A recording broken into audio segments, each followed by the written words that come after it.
We're so excited for this episode. Yes, we are. Because my senior year self manifested the reality of us becoming reality TV stars, I guess.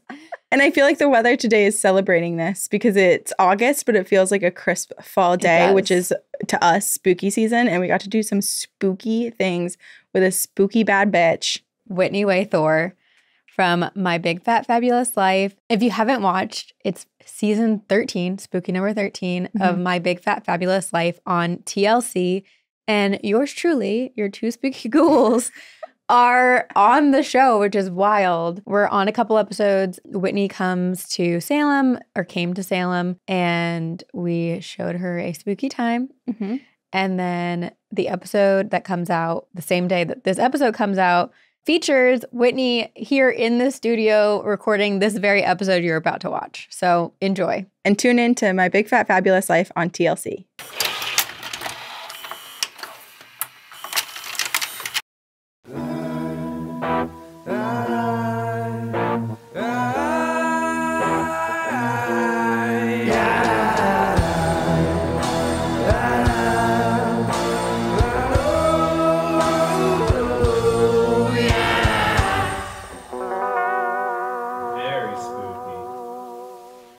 This is 3 girls, indeterminate number of ghosts. 3 girls, indeterminate number of ghosts. That was intimate. God, it felt good. And we are your ghostesses. That is Corinne. Hello. I am Sabrina, and we are joined today by an extra special witchy sister, Whitney. Hi, I'm Whitney. Hello, Whitney. I'm so excited to be here. We're so happy to have you here. I've never been happier, actually, in my life. This is a real happiness life level? fantasy come true. Is it bad that I'm concerned for you? That this is the happiest you've ever been? Probably. Yeah. But just let me live in my world, you I'll know? let you, Yeah. let you live your life. Let me experience the disappointment later. But for now, I'm still excited. I'm so glad you're happy right now. That's all that matters. Yeah. I feel like you're a queen at manifesting because we're listening to 2 Girls, One Ghost and now you're on it. Look, y'all have been in bed with me for a long time. And now I am in the studio. So do you ever fall asleep to our podcast? Because some people say that. Constantly. But it's a good thing. Like, I don't listen to it to fall asleep because I don't like it. Yeah. I listen to it to fall asleep because it soothes me and it makes me feel comfortable. And then the next day, if I didn't listen to the whole thing, I just replay it, and I replay it until I'm done with the episode. Wow. That's commitment. And recently I got really sick. I had the flu for the first time since I was in college. I actually went back because I think I've only been listening to you guys for like 3 years or maybe 4 years. So I went all the way back to the very beginning because I was so ill and I just was in my bed for like, I think 8 full days. And all I did was listen to your podcast from the very beginning. The early days? Yeah. And I want to say, you've always been good, but you're just getting better. Thank you. Just want to say, wow. You know what? I hope so because we did not know what we were doing. And now we're in a phase where we're doing spooky things. And we did a really spooky thing with you. I know. In Salem. I know. We did a seance. We did a paranormal investigation. We did table tipping. We did, what was it? The automatic writing. Yes, so many things that we've never done. We've talked about, we've covered on the show, but we've never done it until we piggybacked on your girls' trip. And I'm so excited because I have never until this trip or until that trip been up to Massachusetts, certainly never been to Salem. So this is like a huge dream come true for me. Also, I am from North Carolina, wherein there are the Appalachian Mountains. I went to Appalachian State University, okay? Ooh. So there's a haint or two. Or 2 or 3. And I feel like a Southern haint is a little bit different than a New England haint. It's spookier. Yeah. You know what I mean? It's a Southern haint is like woods and creeks and the holler and the, Hills and the have eyes. Sasquatch. That's what I'm thinking. Like, and deliver. Yes, that's a Southern haint. Yeah. And a New England haint is very historic and very the redcoats are witchy coming. and yes. So it's a whole different vibe. Yeah, but it is. I was really excited to experience it. I thought we had an amazing time. It was so much fun. So this episode, we're going to do a little bit of like showing some footage from our investigation, from the seance as we talk about it. But we also, you've teased us so much about your own paranormal experiences.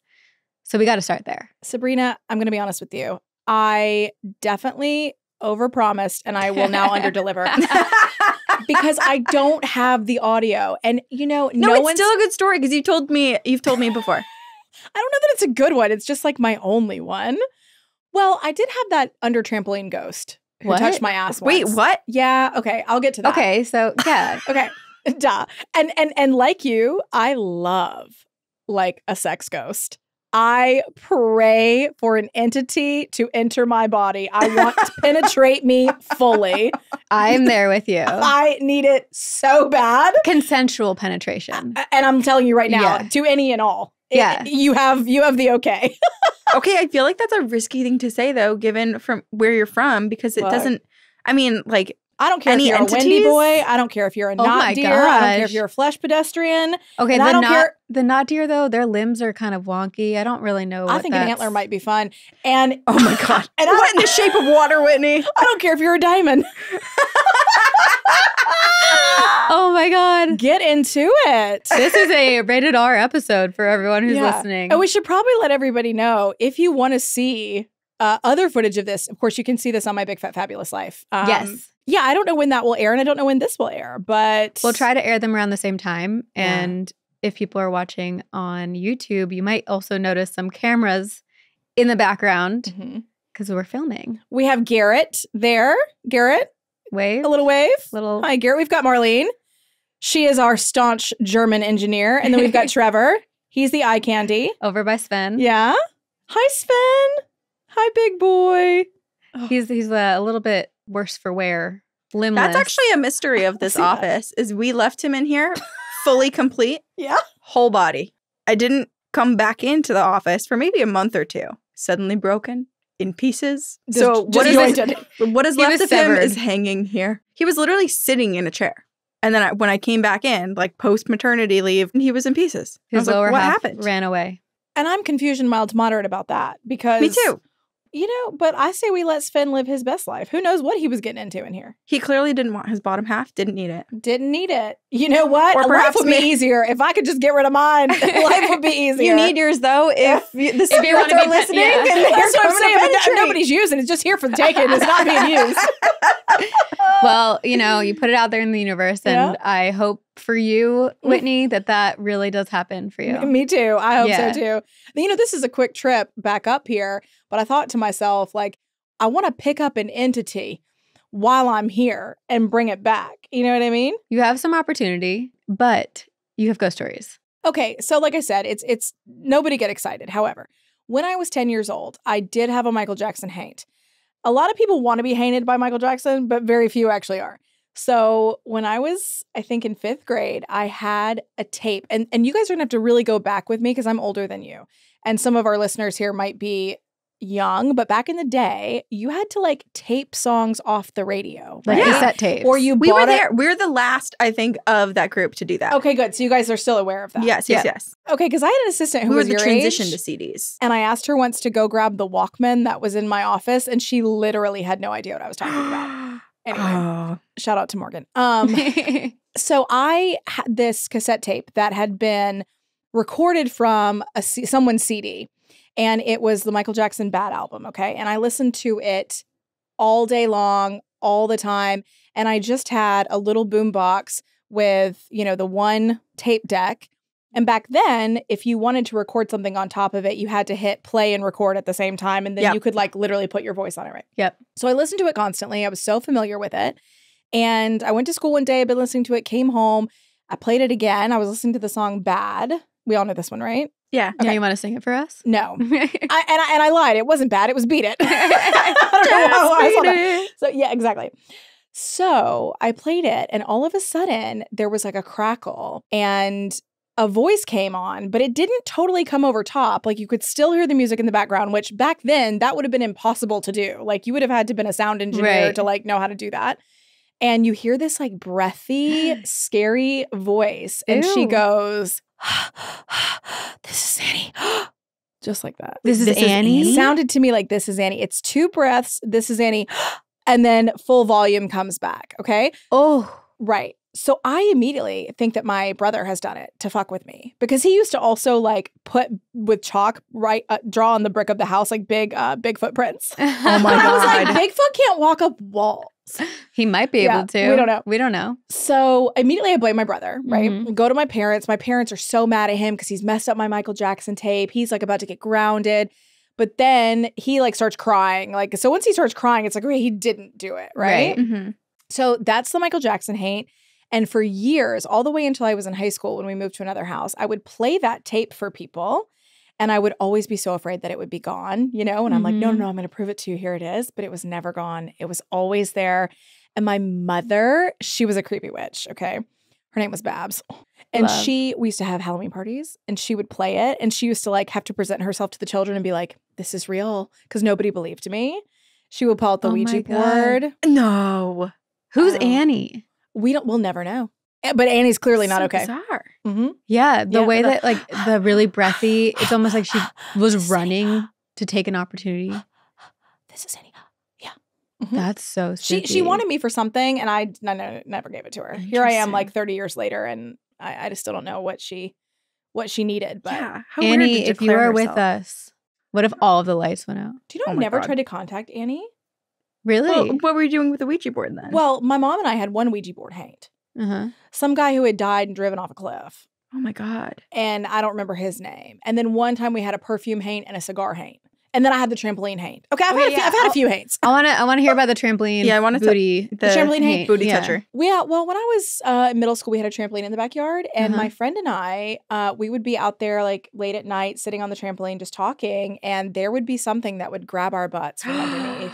Ew. Yep. Pervy ghost. Yep. Maybe like a that could have been your. I mean, granted, you were middle school, but go back. Exactly. That's you'd be like, hey, it's been a long time, but I've known you for a really long time. I'm of age now. A level. I'm of a certain age now. That was my trampoline troll. Yeah. I just keep thinking about what it could possibly be. I'm scared for you. I feel like it could have been some sort of troll because it definitely felt to me, because I've had my butt grabbed a time or two. I'll be honest. I'm 41. By humans? I'm 41. So by humans or ghosts? Humans. Okay. So it felt to me as though it was someone standing and pushing their hands up, because if you were seated, I don't know. So I have to believe that it's like a 2 foot tall being. I know I talk a lot about Bigfoot and I'm such a Bigfoot lover. So am I. But if I did get to see like one sort of like cryptid creature, I really would love to see like a troll or a gnome or something like that. Like that to me feels so, I guess because there's the possibility of communication, right? It's like I might be able to talk to them. Right. And they like live in a tree or something. I feel like you're more likely to talk to Bigfoot than a troll. Yeah. You're well on your way. Wait, didn't I give you guys a Bigfoot call? Yeah. What is that? I wonder what sound it makes. Where is it? It's over in the kitchen still. Oh, man. Okay. Yeah, I wasn't sure even what sound that would make. But I feel like with a troll, I feel like they are more human. So maybe there's a chance that they could speak the language. To me, it feels very Green Witch, very like magical, very like lives, you know, in the trunk of a tree. Yeah. Like waters my tribes for me. Mushrooms are about, things like that. Yeah, I can see that. I like that. We've never covered trolls on the podcast. We've only done gnomes. You know what I found in the attic recently? What? Well, okay. My dad, this is off topic. I'm also trying to get pregnant. Okay. So my dad had gone up in the attic and gotten me all this stuff from my childhood that my mother had like saved for me. And one of the things was a huge box of my troll dolls. Remember those from like the 90s? Oh my gosh. Yes. I have like 100 of them. I love their little spiky hair. I was so obsessed with just stroking their hair, touching their hair. Yeah. I feel like there's a lot of witchy things that you can do to try to get pregnant too. There's a lot of different rituals. But I feel like one of the things that a lot of people do is like wrapping up a baby blanket or like a onesie underneath their Christmas tree just to say like next year there will be eating apple seeds apparently too. Oh, that's like a New England that's interesting superstition. Because I had a full-on womb ritual performed by my friend Ashley. It definitely didn't work. So I actually ordered some sperm. Okay, I've got 3 chances. From Amazon. Add to cart. Add to cart. I ordered it from a site. Okay. They send one sample at a time and they send it in this big like nitrogen tank thing. So I did have an at-home insemination kit. And before that, Ashley performed an entire womb ritual, which she said that she like extensively researched. We had to make these like twig dolls to like keep under the bed. She painted like an egg wash onto my stomach. Well, actually, it was really sad. She went to sage my undercarriage and the sage went out immediately. I was like, my pussy put that sage right on out. Right on out. I don't need to be cleansed. I'm obsessed with this. we did a lot. There was also a turtle involved. Do you know about turtles being something like some sign of fertility? Like, no. She brought I thought it was real at first and I was terrified. She brought a turtle in an aquarium into the room to bear witness. What a good friend. It was really... These are extreme lengths. These are, yeah. I'll say one thing. My friends are very supportive and everyone really wants me to get pregnant. And unfortunately, it hasn't happened. I did the first insemination by myself. And then the second insemination, I'm going to have the doctor do. Okay. Do you have to like lay backwards or something? Legs up? Yeah, after. Let it baste? Yep. I had to lay down and hold that position for a little while. Yep. So, wow. Mm-hmm.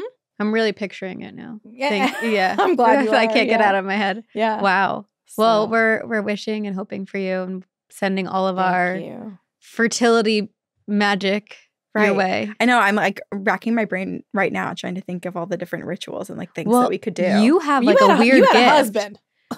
Corinne has a weird gift. Oh, what's that? I feel like every time if you I point my someone, finger and say something, it tends to happen, which is really creepy. Point I've at her. accidentally had people I'm taking Harry away just so you don't inseminate him. It's like, it's not about you, Harry. Yeah. I've accidentally had people die, but I've also accidentally had people. I'm sorry. Pause. Become pregnant. I've accidentally had people die. A teacher. Wait, do I want to risk die? Okay, so either no, if you point at me, I'm going to die or get me. pregnant. She said, yeah, she Don't said, hold my finger she yet. said specifically with her finger, like, I curse you. Yeah.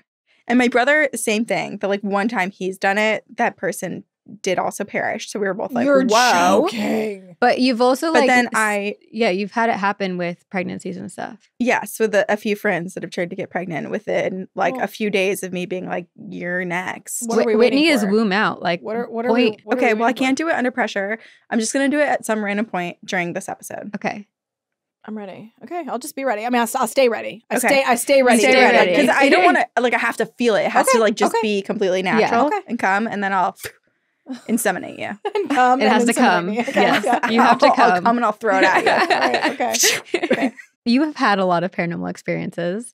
And then we had quite a few things happen when we were at the Henry Derby house, and specifically with the seance where Leanne from Pentagram came and kind of like walked us through different forms of communicating. But your mom came through. Henchie, your cat, came through. Which I also just have to point out that you booked the house being like, oh my God, I booked this really cool, like historical, old-looking New England house. And you send us the listing and we're like, Whitney, we just were there. That place is super haunted. We just did a full investigation. And you're like, oh my God. Yeah. I didn't even realize when I booked it. I was like, oh my God, they're going to think this house is so cool. And then you're like, we were just there. I was like, oh. But also, like, it's haunted. And you had some people in your party that were a little scared by that. Absolutely. Honestly, you know, for me, I thought it was all very interesting. I'll be honest, I don't know that I ever felt scared. I felt intrigued. I felt curious. I felt interested. I never felt scared, but the scariest thing in that house to me was that doll, Courtney. How was that scary? You were breastfeeding the doll.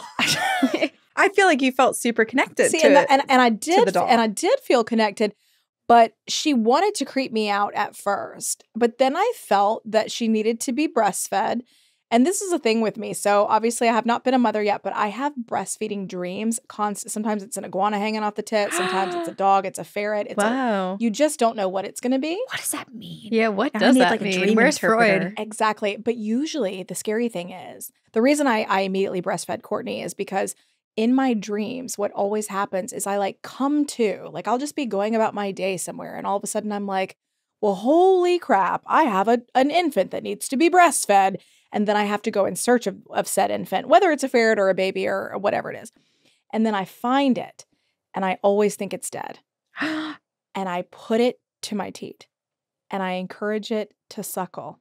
And if I don't bring that thing back to life, and it's always that way, that's always how I dream it. You're making this sound like so romantic and like...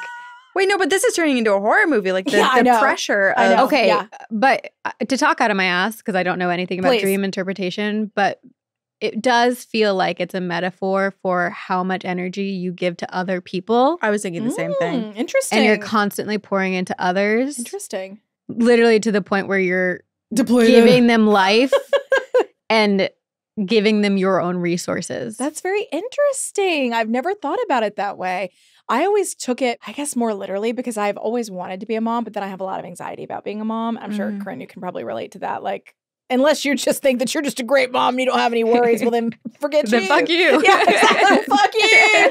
I'm over here riddled with postpartum depression and anxiety. I think I have the most worries. Exactly. So I always took it like that. And sometimes it like kind of scared me because I was like, God, would I be one of those moms that just like forgets they have a child? Like, you know, and that anxiety in the dream is horrible. Yeah. Just like the moment that I realize when I remember that I have an infant somewhere. Interesting. My body's like reacting to Oh, this story. gosh, I feel I don't so mean to. anxious. No, I'm just like, did I just forget that I had a child? No, you didn't. He's right outside. I saw him earlier. Yes, he's here. He's present. And he's right alive. cute about it. He is right So cute about cute. it. Yeah. So what's the strangest thing you've breastfed in your dreams? Well, probably an animal. I really think there was one time where there was an iguana, and that was weird to me because it's not usually reptilians. Yeah. It's usually mammals that I'm feeding.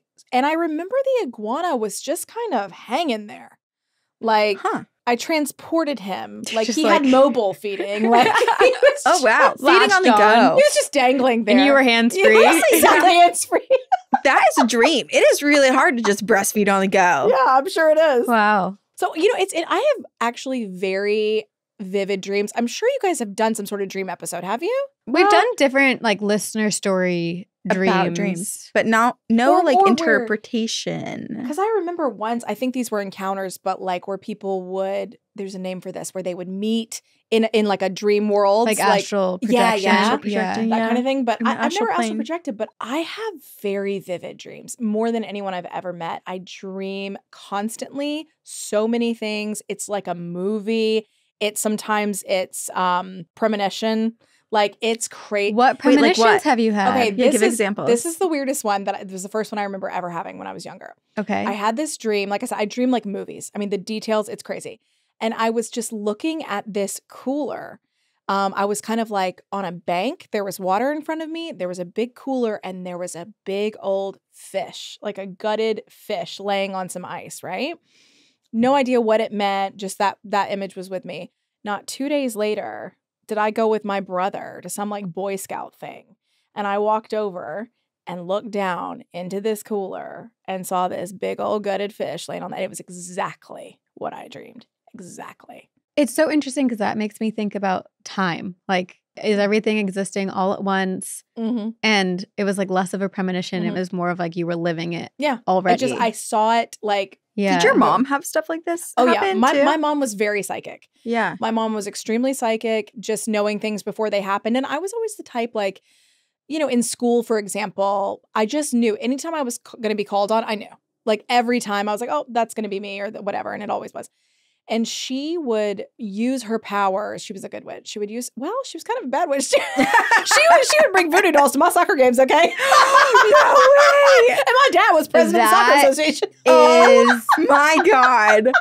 That's the best boss, badass bitch. Like, Also, I like, love Thor that. Pull Black up your hair. dating app right now because that needs to be the answer to one of the prompts, like immediately. Two Oh truths my and a lie. God. My Yeah, mom would bring voodoo dolls to my soccer game. Babs Thor sitting there with her little soccer visor on with her voodoo. She brought ones for other bitches. Like, y'all need a voodoo doll. I've got an extra. And she would literally make the little. So if we were playing our rival, right? Our rival team was the Soccer Bells. So we were playing the Fuck Soccer the Bells. Soccer She would Bells. have the Soccer Bells. She would have a little Soccer Bell uniform. You know, that she would put. I mean, my mom went all in. She took motherhood very That seriously. is okay? amazing. Yeah. And she's probably the reason for all my success and all my trauma. But she used to work on stuff for me, right? So I'd be like, Mom, I need you to work on this. She'd be like, Whitney, I'm working as much as I can. But that was just her putting her mental energy like towards something. Yeah. And she died 2 years ago. And even when the last year of her life, when she was compromised a lot, like cognitively, but she was still there. She was definitely still there. And I would still say to her sometimes like, Mommy, are you still working on things? Like working on my man or like who I'm going to marry or whatever. And she was like, I'm working on it. And I fully believe she's still working on it. Oh, yeah. Probably has more ability to work on it from the other side. I know. I also keep trying to find a way to connect Annie to all of this. And like what if Annie's your future child? Maybe. Like, I've been looking for Annie, like I said, for 30 years. I've been wanting to know about Yeah. it. I just don't know. Well, I do feel like we hear stories like that too, where people keep seeing, like, they're almost like haunted by the image of this like young child or like this one person, and then they realize much later in life that that is their kid when their kid is like 7 or 14 or whatever. They're like, oh my God, that's them. Yeah.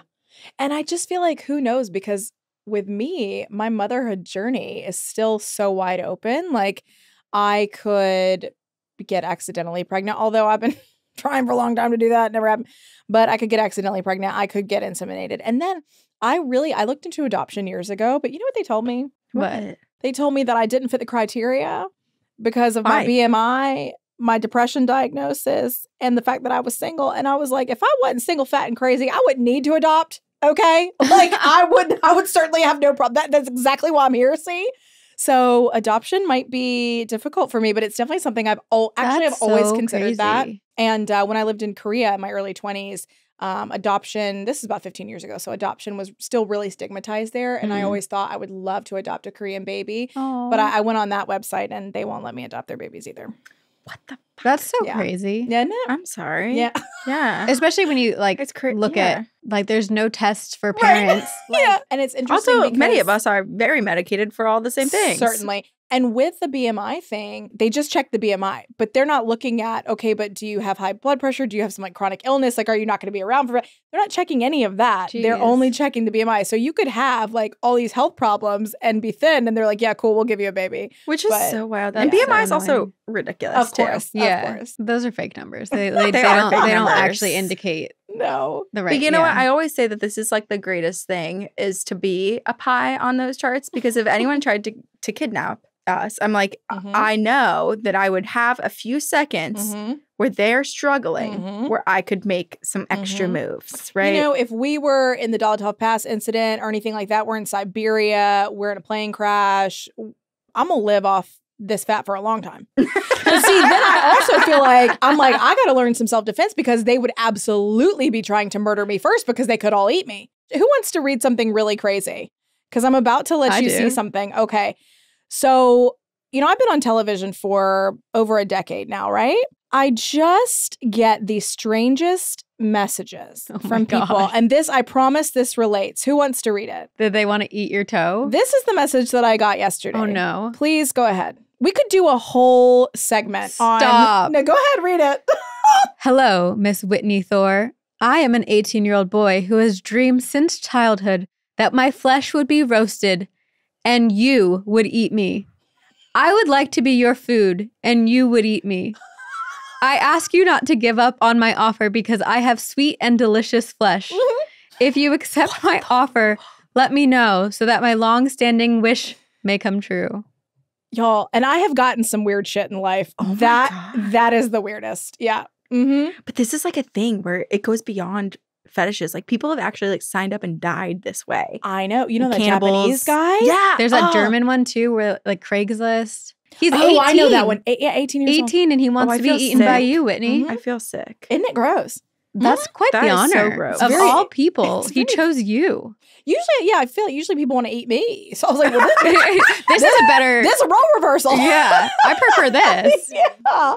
But I started to really get into it as I was thinking. I was like, well, am I eating him like while he's alive? Because I'm like, if he's already dead, then he doesn't know he's being eaten, you know? So I'm like, how does that work exactly? And how would we go about it? Have you ever been to the Cannibal Museum in San Diego? I don't know if it's a traveling museum, but... No, I have not. But it sounds like you have. I have. But they have, at the very end, they have a really interesting like board where they have magnets, and people on their way out can like vote on what they would consider cannibalism, because after you learn all about it, it's like, well, what do you consider? Do you consider like if the skin particles that are in the air that we're breathing in every 5 seconds? Exactly. Like dust breathing in, is that cannibalism? Is biting your fingernails and then like literally swallowing it, or like a booger or something? Is Saturday that cannibalism? Night with your partner? Is that cannibalism? Is that cannibalism?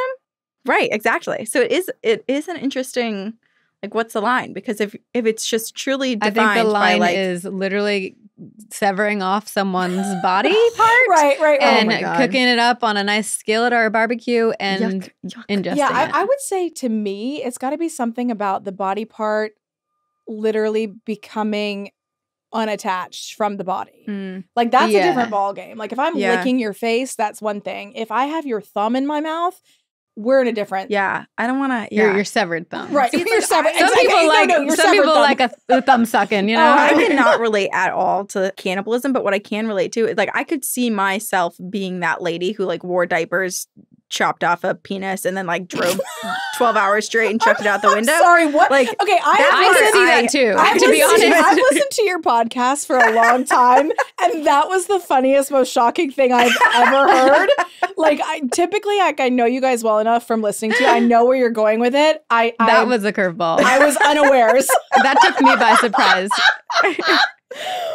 That's rich. Okay. Yeah, the detail there. You're wearing a diaper as well. Well, no, this is a thing. You guys don't remember this? No, this is a there real was this person. Woman who, yes, there was Tell this us woman about a it. few years ago who she I forget exactly why she wanted to do this, but motivation's unimportant. Yeah, motivation's unimportant. But her partner, she chopped off his penis, put on diapers, and went on like a 12-hour road trip and chucked it out of the window. Do you know what though? I feel like this is the perfect amalgamation of Lorena Bobbitt and then that woman who was like, she worked in the space industry and she killed somebody, like her boyfriend's lover or something, and she drove with diapers so that like she didn't have to stop. Right. That's like the two of these crossing. Well, you got to do what you got to do.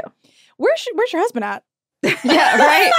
His wedding ring was like lingering on a table there somewhere. Has anyone seen him today? No, I haven't seen. I've yet to meet Brian, so I don't know that he actually exists, and I'm just going to put that out there for all of your other listeners. You'll really enjoy the lunch that Corinne has prepared for us after this. Oh, how exciting! It's Brian on a platter. Charcuterie, some meats. I was like, oh, we're eating?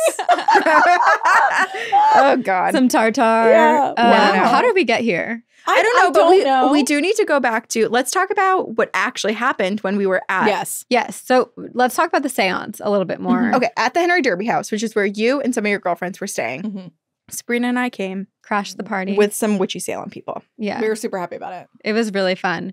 And we had never done a seance before. That was our first time. Mm-hmm. We all sat around and Leanne led us through connecting. I mean, it was really interesting too, because I feel like since there was such a big group, I was like, how is she going to tap in and know who she's tapping into? But a lot of stuff came through and she seemed to be able to do it so quickly. Mm-hmm. I also was really surprised at what the seance was like, because I think from movies and stuff, like I was picturing The Others where we're like all around a table and like someone's like basically getting like possessed, like eyes rolling back. I see the woman. Yeah. Like that's kind of what I was thinking. Candles flickering. Like extra spooky, but it was really beautiful. Like there was a lot of connection between all of us during it. Yeah, I thought it was peaceful. Truly, the Cuddle Coven was born out of the seance. Yeah, it felt very sisterhood-ish. And it just felt very, I almost thought seances were scary. Yeah, like, like you didn't know what was going to happen. But it just felt very comfortable and like, I would say it was affirming and encouraging and warm. Yeah. And I feel like almost everybody had somebody come through. You know what the wildest thing actually for me was? When we were doing the automatic writing, and I actually didn't tell you this because I didn't, like, at the time I was like, whoa. But Corinne had, like, her automatic writing was like a full sentence, like a full thought. Yours was really beautiful. I remember that. It was 100% for me, and I believe it was my house communicating to me. Stop. Because at the time I was actually not living in my house. I was, like, living in an apartment down the street. And I think the house missed me. And I have the piece of paper somewhere, but it was like, what was it? Like White House. It was like White House, like dirt road, which originally your house was built on dirt road. And then it was just like, I can't remember. It was about like missing you. And then. Yeah, there was a lot. I can't remember the details. There were some specifics. I was so confused about it. And I was like, what is this? Because it felt like, and I kept seeing this like brunette woman, but like she wouldn't show her face. And it was like she was cloaked, and it felt like there was kind of like this like stickiness between me and that person where I couldn't fully figure out what was going on. So I didn't maybe know that it was Sabrina. You know what? This is crazy. And I know you're probably not supposed to be jealous while you're doing these. I was really jealous of your automatic writing because mine was like, I think I started writing like actually, I'm just going to embarrass myself. I was just writing the lyrics to UB40's Red Red Wine. That's what my automatic writing was. Well, honestly, sometimes you have to like do stuff like that to get your brain like flowing and for you to not really think about something and then other stuff and then will come Corinne through. came out with this like poetic like narrative about a house on a dirt road, and then to now know that it actually was speaking to you. Isn't that wild? Yeah. That is crazy. It was crazy because like I was so confused by it, and then we were whispering on the side like in that room. She was like pointing out like the lines that I was reading. Wait, your chicken soup or whatever. So I ran because that was the thing. I was like, automatic writing is such a weird, we've never done it before. It does feel like, how do you differentiate between what is your own internal dialogue and what is like message from spirit? But I wrote down chicken, and then I was like writing a couple things, and then I wrote soup. And when we were going around, I was like, I don't know, like maybe this means something. I wrote chicken soup. And Leanne was like, that's the title of the song that my mom and I loved. It was like their song. Do you remember how Leanne knew that we had been to the Boston Ballet as well? Yeah. Me and Ashley and Jessica. She was like, she wrote down Opera House. Yes. So I was like, yeah, we were just there. It's so, I'm like getting chills right now because it's also spooky. It's like the spirits are all telling on us to each other. We have no secrets. They're always watching. They're always watching. We might not know what it means, but like someone else in the room is like, well, you gotta be careful when you do automatic writing. You really do, because they will be airing your tea out to all manner of people. Yeah. The one thing that I was just a little bit skeptical of in the experience. Oh, I bet I know what you're going to say. Was the table tipping. Same.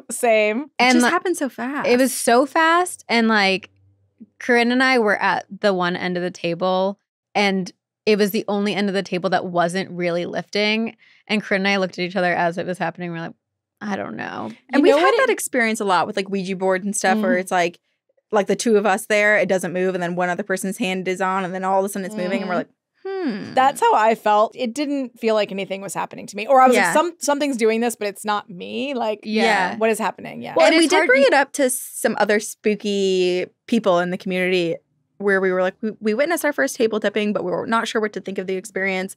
And one person told us, they were like, oh my gosh, you should see. And I can't remember the name of the guy, but they said that they witnessed table tipping. They've only witnessed it like one time before. And it was with this guy, and he does it himself. So it's like, that's wild. where you, like, it's undeniable. Because it's hard when there's like 10 people around a table where you're like, is everyone barely putting any pressure, but it's just enough. It's like light as a feather. To rise. See, I am really into a lot of spooky stuff, but I'll be honest, like, I guess I'm a skeptic because I've had like tons of psychic readings, for example. And there's only been 2 instances in 2 readings, not even the full readings, just 2 little instances that actually impacted me. I want to believe, but if I don't just actually believe, I can't make myself believe. I think healthy skepticism is good, though, because you don't want to just believe everything. Right. That's coming from you guys. That's interesting. Well, yeah, because we do believe everything. But I think we more believe everything when, if someone sends us their story, like who are we to say that that's believe not like true? the anecdotes, we believe people's experiences that they share with us. But when we go like for readings, or if we're in a particular group setting where we don't like really know all the people that are on an investigation, we do have a lot of skepticism about like the energy brought in, like what is actually authentically true. Is someone just responding to our reactions and our faces? Is this actually a It's sign more or a distrust message? of the other people because we don't know them. Because you don't know. Yeah, it kills me, like, especially with psychic readings, like, and I just can't. I'm a very like no bullshit type of person. I just can't, like, in any instance. So when I have a psychic giving me a reading and they're saying something and they're looking at me like, I'm just like, because they're looking for cues to see if they're getting it right. In fact, there was this one, I was in the East Village one time, like in my early 20s, drunk as a skunk. And my friend from college, she's like, oh, there's a psychic, let's go. I was like, absolutely. We go in there. This is what this woman done told me. She told me that I was fat like the wild turkey. And I was like, ma'am, I came here for some shit that I don't know.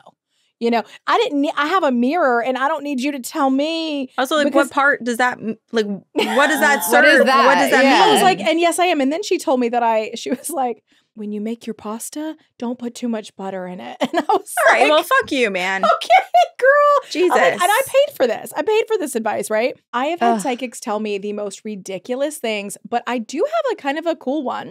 One time I walked into a psychic and she just looked at me and said, tell me about Korea. It was the first thing she said to me.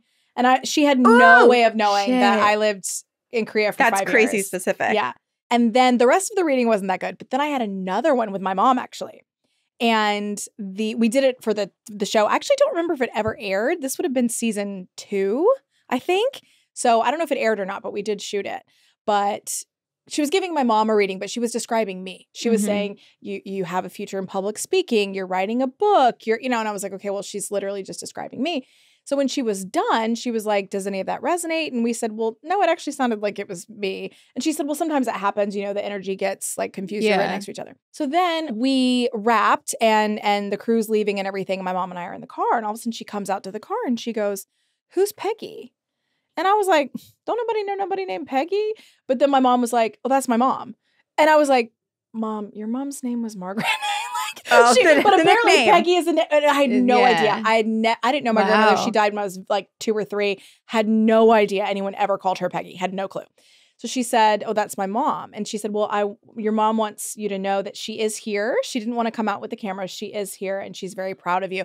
My mom immediately started crying. Oh, that's so special. And then she goes, and what's the connection with the Cherokee Indians? Again, I'm like, no idea. Right. Well, Cherokees are in North Carolina, right? So turns out that when my mom was young, she used to go up to Cherokee, to the reservation, and see this play that they would put on every summer. And it was a Native woman who came up to my grandmother while my mom was a young child and said, what's her name? And my grandmother said her name is Barbara. And the Cherokee woman said, you have to call her Babs. So a Cherokee woman literally named my mom. You have to call her Babs. And the psychic knew that. And I was like, that's kind of wild. Yeah. See, it's instances like that where if you find someone like that, a psychic like that, hold on to them. Never let them go. Yeah. Do you remember their name? I never went back. Isn't that crazy? I know. I never went back. But it was funny because really during the reading, the one that we were filming, I was thoroughly unimpressed. I was like, okay. Plus I was like, you probably Googled me and you're like, oh, so you're just like, blah, blah, blah. Like, oh, you're in the performing arts. Like, okay, yeah. That's hard when you're like in the public space. And like, even when people will send us DMs, be like, oh, I got this reading for you. Right. And it's like, well, you could have Googled that. Or did we talk about that on the podcast? Yeah. But those are details you didn't know. No, I didn't know. Clue, right. Yeah. I mean, it's crazy that you say that because I find this very offensive. So since my mother died, she was really my entire career has just been a vehicle to like give my mother to the public. Like she was the star of everything. She's amazing. And so people love her. Like she's mothered people all over the world. Like, oh, don't want to cry, but she's wonderful. So people, in fact, I just got one the other day, will always write to me on Instagram or wherever and be like, oh, I got this message from your mom. And I'm like, no, you fucking didn't. Like, but to be honest, no, you didn't. And how insulting to me. And I just think have some emotional intelligence. Like you are a stranger who watched my mother on TV. You didn't actually know her, right? At all. Yeah. And you're telling me that she had a chance to come communicate back to the earthly plane with someone and she chose you. Of all people. Yeah. She didn't come to me. Yeah. She didn't come to my dad. She didn't come to my brother. She came to you. Yeah. Like, get a grip on life, Yeah. That I actually find very offensive and I would absolutely rather not hear that stuff ever. I feel that same way with like, they talk about psychics calling in when like kids go missing murdered families. It's like it's really taking advantage. But I also believe that there, but then I also believe there are people who really believe that they're being contacted by that spirit. But again, it goes back to like how much of this is psychological in our own head that we're manifesting and creating because we want it to be real. It's really fascinating. And I'm one of those people, even though those are literally the only 2 psychic experiences that I've had that I felt like I believed in. I've had other readings that I'm like, oh yeah, that was actually kind of accurate, but still nothing that blew me away. Yeah. But even though I'm that much of a skeptic, I will still take every opportunity to go to a psychic. Like, well, you never know when one is going to hit. Right? Exactly. Yeah. I'm like, I'll still go. Like, I want to believe always, but I actually think I'm pretty skeptical when you get down to it. You know what's really interesting is I'm thinking about our listener, Litha, who... Litha, she like moderates some of our stuff on Two Girls, One Ghost, and she's just like this incredible like witch, basically. She's like Litha. Unlocked all of these powers. And in the Discord, like a year ago, we were witness to her suddenly getting all these messages for another listener and moderator, Eric, and like all these things. And Eric was giving nothing. He was like, yep, and like and go on. Yeah. And Litha kept just like pulling things out. Wasn't it his like great aunt? Wait, you got to be on coming Patreon through? to get this because I'm not on Patreon. Bitch, I hate to tell y'all, but I do not pay the Not $5. on Discord. No, Discord. Oh, you can Discord's free? join. No, anyone can join that. There's like one Patreon only Discord, but like the rest of it's free. But Litha, it's just reminding me like when I first moved into this house, I hadn't posted any pictures of it. I still very rarely post any pictures, but like it was very fresh, very new. Mm-hmm. And Litha was like, I don't know if this means anything, Corinne, but I'm having these weird visions. And she started describing my sunroom, exactly what it looked like, the pond in the back, like the forest, the amount of trees. Like it was like weirdly specific. And she was like, does this mean anything to you? And I was like, that's literally my house. And then she was like, and then and she was describing all these weird things. She was describing a basket, like a gift basket that we'd made for a neighbor who just had a baby. And she was describing everything in the basket. Oh. And I was like, that's on my counter. Wow. I want to meet Litha. Right? That's amazing. That would blow, yeah. that kind of stuff would blow me away. But like that's a thing where like she was developing these things. And so she didn't even trust herself right. in her reading. That's incredible. I know. love Like that. that's like one time I tried to astral project to Corinne. And like this was when I was on the West Coast. So Corinne was 3 hours ahead. And I knew that she was like asleep. And so I was like I think I was getting a massage. So I was like, I'm in this meditative state. I like I'm that going to you're try. thinking of me while you're like getting a Getting massage. rubbed. Well, I was like, where else am I going to astral project? Who else is going to believe that I'm showing up? Right. Yeah, if I see you, I'm going to be like, I'm going to call you immediately like, oh my God, did you just visit me? Exactly. But then I was like visualizing myself leaving my body and all of this stuff. But then I was like, I've been to Corinne's place. So now am I just like visualizing what I've already seen? And I don't think I actually showed up to your house. But I would love to. I would love for you to as well. But I do want to talk about something on this. Sorry. Yeah. Yes, and I'm pivoting. And something else. Yes. Yes, and back to me. Correct. I want to talk about this because it was something that happened in our Henry Derby investigation that we haven't talked about on the podcast, but we've alluded to on our Patreon, like on Campfire Stories, that we had a massive discovery as to who was haunting this podcast office. Oh, do you my remember God. this? Yes. Remember? Okay. So there's been a lot of weird hauntings that have happened here. And one time when we first moved in, before the wallpaper and paint and everything was up, I was standing right here. There was almost nothing in this office. I was standing where Harry is, and dirt materialized and fell onto me. Yes, I heard that. Out of nowhere. Out of nowhere. And I was like, that's poltergeist activity. There must be a demon here. But nothing jumped to demon. There must be a demon. But like nothing else really scary happened. We understood who exactly did that when we were at the Henry Derby house, because it was when we were doing our investigation and we were upstairs in one of the rooms. And I can't remember how it happened. How were we led back down? I remember. The bowl. Yeah, because one of the like boxes, although I remember there was like a clown car and like a Barbie doll. Those like, were upstairs, I think. We were using something. But it told us to go to the kitchen. Remember? Yeah. It said kitchen. And so we went down and then somehow we got attached to the bowl that was in that attached room. So we sat in there. Yeah, so we sat in there with the bowl. And then we still had was that ghost tube or was that her? What do you call those? I had I've ghost already tube forgotten. on. And then she had a REM pod. A REM pod, yeah. And then weren't you using dowsing rods? Yeah. Or was I at that point? You were using my rods. I was using your rods. I'm still waiting for the moment where you point at Whitney and say, pregnant. Me too. Have you not felt it yet? I can't wait for you to come, Corinne. No, it's coming. It's coming. Corinne, come. Come on command. On demand. Come on, Corinne. Okay, no, but we were in that room and I feel like we all had big revelations in that room. Well, you're not going to explain it for the listeners. I mean, my God. No, I am. Okay, I was like, it's a big buildup. I've been waiting to hear it again. It builds up before you come. Before you come, yeah. This is more foreplay than I'm used to. Oh my God.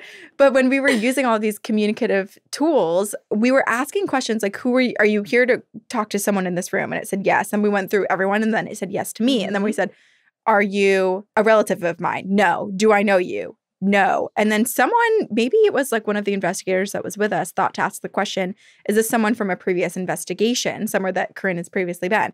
They said yes.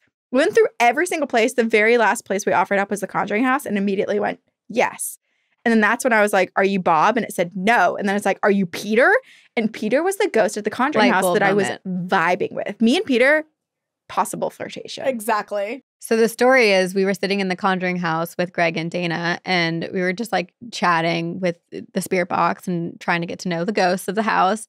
And Peter kept coming through. Yeah. And he was joking about, Came through where exactly? not through me. I was not touched. Or wasn't nothing like that. But at the Conjuring House, there's a theory that there are some buried bodies on the property, and that is what is contributing to some of the hauntings. They've used the LiDAR scan and found actually some coffin-sized graves, and they put out little markers on the property. I hate that. So Peter came through and said that he and Bob are in the dirt, that they're worm food, and he kept cracking jokes about being dead and buried underneath the dirt. And then when we're at the Henry Derby house, I was like, oh my God, dirt. And then I was like, was that you? And he immediately went, yes! And then I was like, are you just visiting right now? Do you just come time and time? No. Are you always with me? Yes. Don't tell Brian, he might get jealous. I mean, the amount of times Corinne talks about running off with Bigfoot, I think Brian's good. Here's the thing. Brian's never listened to an episode of this podcast. Has he really not? He doesn't watch scary movies. There's so many shows that we'll start watching and be like, I can't watch this. I'm like, this isn't even slated as a thriller. Oh, that's funny. So sweet. Yeah, that's rich. He's too sweet. We watch Modern Family and things like that together. Okay. But yeah, so we may have had a revelation that Peter from the Conjuring House has followed Corinne. Yeah. That's really, really interesting. Me and my friend Peter discovered a Henry Derby. I kind of love that. I guess, I don't know if we all have spirit guides or whatever. Now, I did get my aura photography done here in Salem. Yes, that's right. And it did show that I had some spirit guides, and I would love to know who they are, what they are, or whatever. So, is Peter just an entity that's attached, or is he attached? What's the reason for his attachment? Is he guiding you? Yeah, he can guide. Is he just bored? Come along at any time, Yeah, right? That's Are we what I born wanna with know, them, or do they become? Because he's obviously benign. He's not like a daemon. No, he's just hanging out. Yeah, what's his purpose though? I don't know. What does he want from you? Because everybody wants something from someone in this world. You know what I mean? Well, I think that's a very cynical view that you have as you continuously breastfeed everyone from your own teat. Correct. I think you need to have a dream where you breastfeed yourself. I'm being breastfed. Yeah. Where you breastfeed yourself, throw it up, just clouds of breasts. It's raining Lactate down. down. As I've got things hanging off my teats, I'm like, everybody wants something from you in this world, ladies. Oh, y'all just read me so hard. Man. Wow. Okay, but you also, Henchie came through for you. Okay, that was the coolest thing for me. Yeah. I will say, out of the entire evening, that was my moment where I was like, ooh, honestly, even the things that Leanne said about my mom, nice, love to believe it, didn't even particularly resonate with me. Because I feel like when my mom decides to come through, there will be no doubt for me. Yeah. So I don't think I've ever communicated with my mother since she's been dead. But before she died, I did ask her, I said to her, and I have it on a video. I used to set up my camera when we would go to bed at night, and I would just record our conversations. That's so sweet. I said, are you ever leaving me, or we're always going to be together? She said, I'll try. I said, you going to be with me forever? She said, I'll try. Oh. Yeah. And I said, are we going to be together in all our lifetimes after this? And she said, I hope so. And it just that's so sweet. So I know if my mom is going to come through, there's not going to be any doubt. So Yeah. I'm still waiting for my moment. But, my cat, my familiar of 17, see, I am a witch now. I just want to take sure. So y'all 100%. inspired me. I mean, y'all we're baby witches, whatever. I was like, you know what? Who's to tell me I'm not a baby witch? Who's going to tell me You're I'm a grown-ass witch. I feel like you're way witchier than us. Who's going to tell me I have a grimoire? Okay, I went out. I got all the crystals I need. I got a crystal. You have a penis book. crystal on your altar. Yeah, I have an altar. Yeah. Look, I consult my rods all the time. I know what candles to burn to do certain spells. I just had a birthday where I did a birthday ritual in the bath. I've done a ritual with Jessica, who you guys met at the Henry Derby house. We did kind of just a self-love ritual during the pink moon. So special. Yeah, and I got a really great book. I was going to get you guys a copy. I'm sure it's stuff you mostly already know, but I think it is such a good foundational baby witch book. What is it? It's I can't tell you because I don't know, but it's a nice little pretty green book, and it is just very straight to the point. It talks about the different kind of witches you can be, green witch, an elemental. I'm an elemental witch. We like to say we're eclectic or chaos witches. Yeah. See, I feel like I'm either eclectic witch because I want to pick from different things. Yeah. But I feel like I'm really drawn to all of my rituals so far and spells have either included water or fire. I even have a cauldron. I literally bought a cauldron. They've I all actually included bought water one or fire. too. Yeah. It's for real. Oh my God. And you know what I love about it? This is the thing. And because I'm a skeptic, I feel because I already know when this hits the television, right? Middle America is going to be like, this is some satanic bullshit. But the thing is, I don't know if any of this, like, I don't know if it works. I don't know what it means, whatever. But what's amazing is that it has helped me start to live intentionally. Like, it's just helped me think about like goals and things that I want. And it's helped me feel like it's given me some semblance of intention and control over my life. And I'm like, if that's all it does, then so be it. That's really helpful. But also, I want to remind you that you have so many experiences that you can fall back on where you do have your intuition, you do have premonitions, you do have all of these things that sounds like it came down from your mom's ancestral line. Yeah. So, I mean, I do believe in Sabrina too. Like, we both believe anyone can be a witch. It's all about intention and energy and the things you're hoping to get out of just like the world around you. And it doesn't even have to be the term witch. Like, you could be spiritual. Certainly. You could like manifest. Like, even like manifestation that people do, I think, is a form of witchiness. But I told Sabrina the other day, I was like, I'm realizing I'm actually way more religious than I thought. Because I never thought I was religious. Right. I was always like, oh, I'm spiritual. And then I was realizing how many times I like speak to the universe or I speak to who's out there, or like the wind. And I'm like, what difference is that between like doing that and like a prayer when people speak to Jesus or whatever? Exactly. Like my spells and my little rituals. Like I had somebody look at me askance the other day and I was like, it's literally like, it's the same thing you're doing when you're just praying. Like, It's the same thing. People have their religious candles and whatever. And we burn a bay leaf. I What's would the difference? say, you know, people have been just talking to the universe much longer than they've been talking to Jesus, but that's just my own personal belief. So anyway, I do want to say that I really, you know, something I really appreciate about you too is not only that you're here in real life and I can touch you, let me touch. What? Make everyone jealous. All the people who want to touch my Guys, feet. we're all socked. We can't do this for free. Yeah, no, we don't. No. $5 on Patreon and you can see Whitney's toes. 10. 15. Okay. 15. Don't play me. 15. I feel like You got standards. Honestly, it should be more. 500. I know my worth. But I really just like meeting you guys has been so exciting for me. And I truly have always felt like, oh my gosh, like I want to be their friend, right?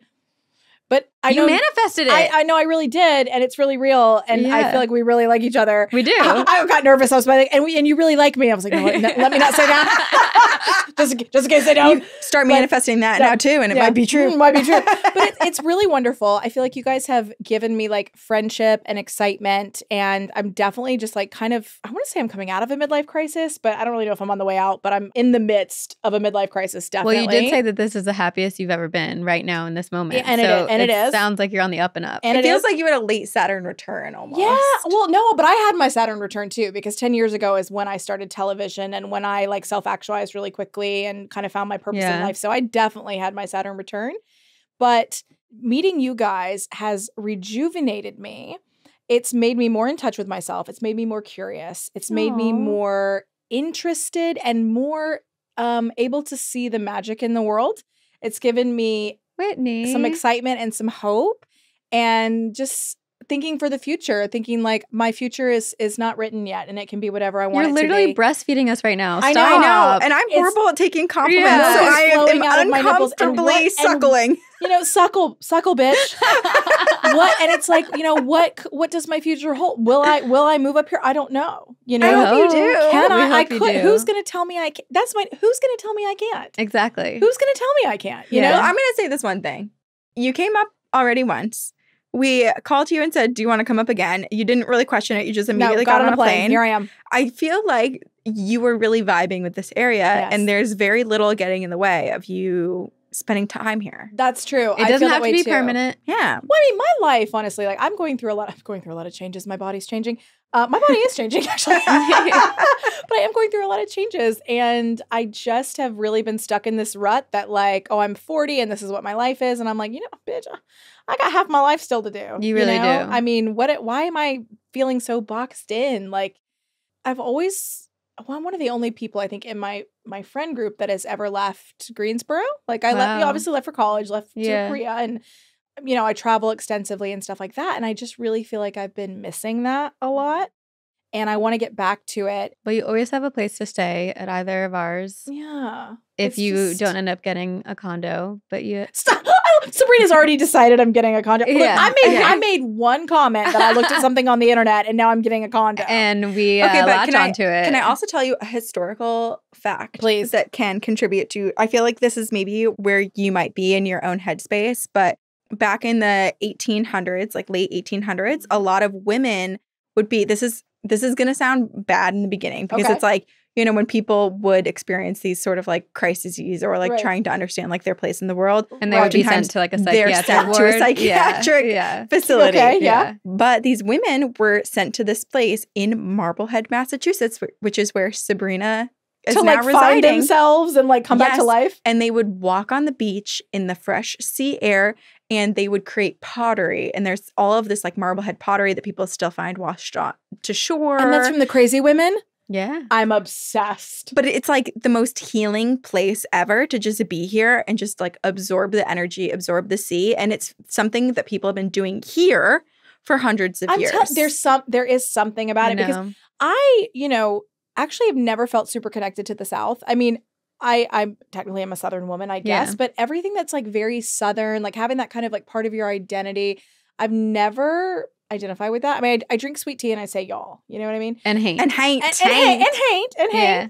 But when it really comes to like just this Southern pride thing, and I'm just like, I just have not really ever connected to that. Now I love my Appalachian Mountains and I love. You know, where I was born and my mother is a Southern They run belle. up through here. So. They do. And they do, I know. They're less spooky up here, but I think they're best in North Carolina. They are. They are. We agree with that. Yeah, but at least you don't say Appalachia. Woo! I used don't to. Well, we did. I know. I know you used to, but you've corrected yourself. We've been shamed enough to and don't let me completely change our lives. Don't let me talk to Ash and Elena because I will. Because I will if we can call them up. It's true. I mean, I know that they would say, well, people do say things differently. That's true, but some things are just right and wrong, and Appalachia is wrong.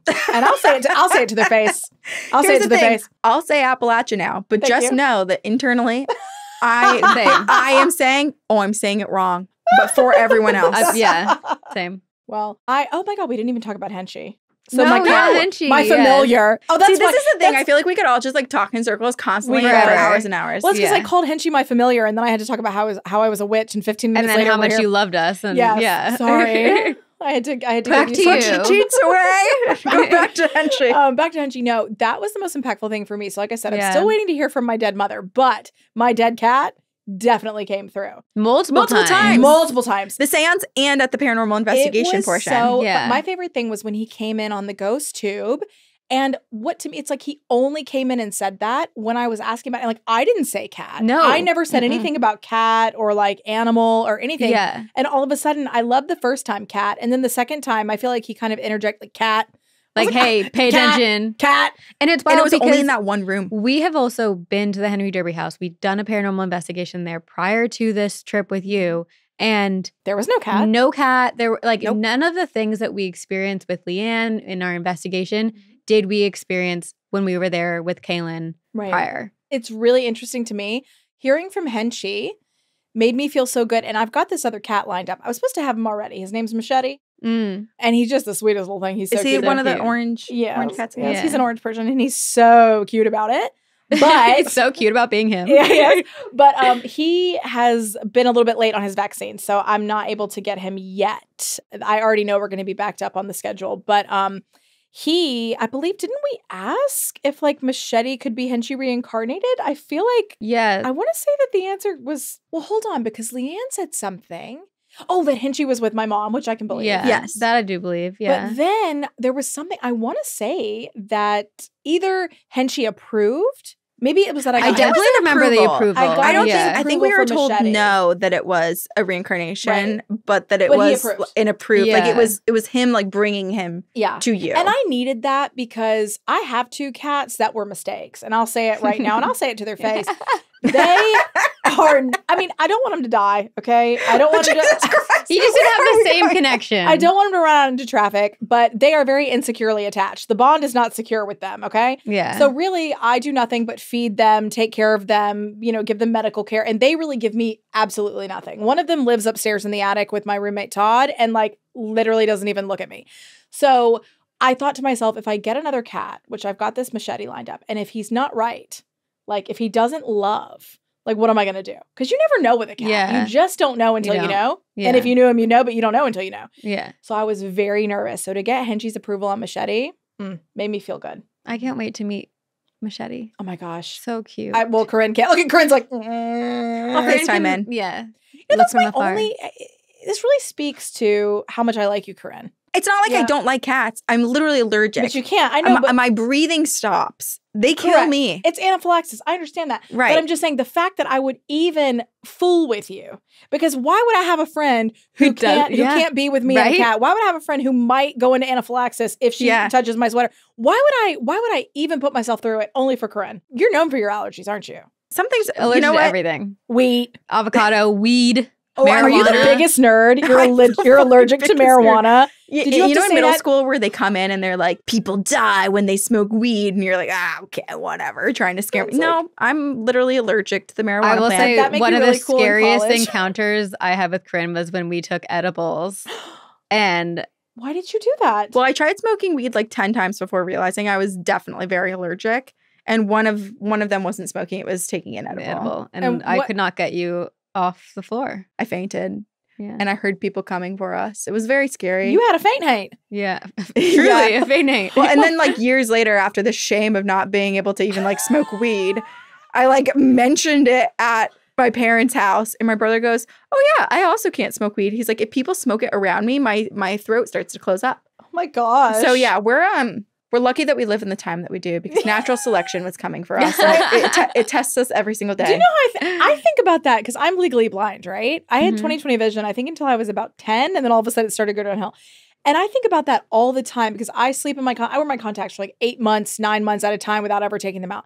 And I think to myself, if I were born in a different time, I would have died already. I would have walked off a cliff. I would have, I literally couldn't see. Yeah. Like something this simple that is this common in today, today's day and age, I would have been dead immediately. I mean, it's like playing the Oregon Trail. Like you're just dysentery, and snakes. You're just gone. I know. Yeah. And you're gone. It's tough. And then you become a ghost and you haunt people. And at the Henry Derby then house. people have a podcast about you. Exactly. Yeah. And it's full just a life circle. cycle. Yeah. 3 girls, indeterminate number of ghosts. And it is indeterminate number. You know what I love about our little slogan here, indeterminate number of ghosts? It's just so open-ended. It really is. Do you know what I mean? Like I feel like we're about to wrap up this episode, but it doesn't have to end forever. No. Who knows? It's indeterminate. And it could be happening at all times. In all different timelines. Yeah. So we're talking to everyone. Someone's already listening to this episode. It's already out. In another timeline, you're pregnant. Just like you are going to be pregnant soon. She came! I feel it. Do you feel it happening? Did your uterus just contract? I felt something. Your ovaries? No, I did. I kind of feel something too. I just have to pee. That's all I feel. my bladder's full. It's funny that you're talking so much about like your boobs because I felt electricity from both my boobs kind of like down to my uterus, like a boom. And you just shot it right over here. I did. We'll see what happens. Wow. What if I'm pregnant right now? With my child, it comes out and it's like because Corinne has a side business of selling her semen on eBay. Oh my God. So this is crazy. So like I told you, I have 3 vials of sperm, right? Mm-hmm. So you already used one? I artificially inseminated myself. It didn't work. Then I went to the doctor and he artificially inseminated me. And I actually have to take a pregnancy test like tomorrow. That's the first day I can test. Can we be there? I was going to say, what about today? But I guess we could. Yeah, wait. I was like, I guess we could be there tomorrow. Sorry, I'm inserting myself into your fertility journey. Okay, well, am I free tomorrow for your fertility? You already did insert yourself into her fertility You definitely journey. inserted. You can say no. Don't let me be like inserting. Should we all just pee on a stick and see? Should we do pregnancy roulette? Oh my God, can we do pregnancy roulette? I love that. Wait, I always see videos of those and I was like, God, I want to try that. I'm so terrified. That's how I'm going to find out I'm pregnant and I don't want that. We need 3 tests. Okay, so tomorrow I have 1 coffee date with my potential job. See, this is the thing. If I get offered a job tomorrow, am I moving here? I don't know. My friends are going to kill me. How quickly do you feel comfortable making that decision? I'll say this. I'm impulsive, but I always say like, I'm not impulsive in the way like, I'm not going to spend money I don't have. And I'm not going to do something that's like going to hurt somebody. But I'm the type where if I even think about cutting my hair, it's done. I do that too. It is cut that day. Yeah. Like I have ADHD. Shocker. So I think that part of like impulsivity like that, like brings me a lot of dopamine, right? So I'm like, oh, I'm looking at this. I like that. Well, I'm just going to do it, you know? So I always say I'm really decisive, but I think also I'm just really impulsive. I'm the same way. Yeah. So I may get offered a job tomorrow. We're going to see. Fingers crossed. So we'll do pregnancy roulette then tomorrow. I love it. Oh my God. Hell yeah. Fun. Why Can am I Harry suddenly come? scared too? That's what I'm saying. Someone's going to be pregnant. Someone. And who's What it if it's going to be? multiple? I'm so excited. Us too. This was actually the funnest day. I know we didn't actually really stick to any topic, and I do apologize. But you've listened to the podcast. Yes, my you- God. Is this not exactly what we do every time? Yeah. It was really amazing. Dream come true. Obsessed with it. Thanks for And, being here. You know. I know. Thank you for coming up and actually doing Yeah. Well, this. stop. Don't have was to so ask fun. me twice. Like, you want to come film a podcast? I was literally like on the airline website as we were on the phone. You asked your dowsing rods and they said yes. I consult those rods. I don't take a shit Impulsivity. without consulting those rods, okay? And I'll say, once we go and we potentially look at some places with you, I'm inserting myself into every journey of yours. Okay, but that place, it is gorgeous, is it not? It is. I just want to go look at it. I actually just kind of want to see Let's the area. Yeah.